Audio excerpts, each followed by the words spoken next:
Well, greetings and welcome to another Proverb with the President. We're here in chapter 18, and we're going to look at a very interesting proverb today in verse 13. To answer before listening is folly and shame. There are lots of proverbs in the book of Proverbs, and even in this chapter, that address how we speak and our speech. Gossip, lies, and so forth are spoken against. And we've addressed that, and we'll likely do so again. But this proverb deals with the timing of our words. The timing of our response may be as important as what we say.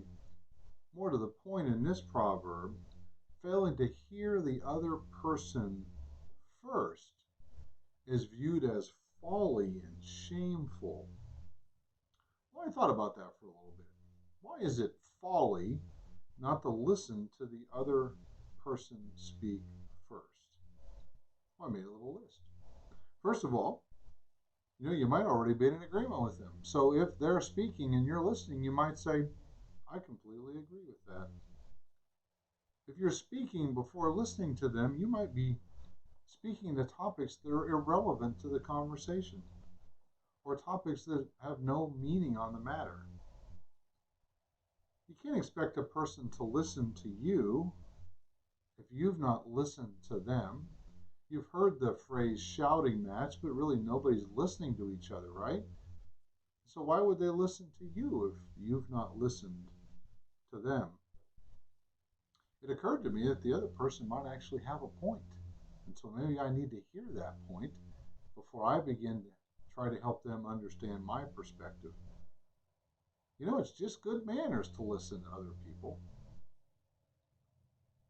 And finally, speaking over someone instead of listening really devalues the other person's words, right? If I'm talking while you're trying to talk, I'm not listening to you. And a person who feels devalued is unlikely to want to listen to what we have to say. Well, we could go on, but here's the central point, I think. I think our society could benefit from applying this proverb, don't you?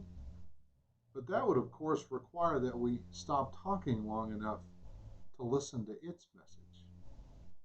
Well, thank you for spending a moment with me in the Proverbs.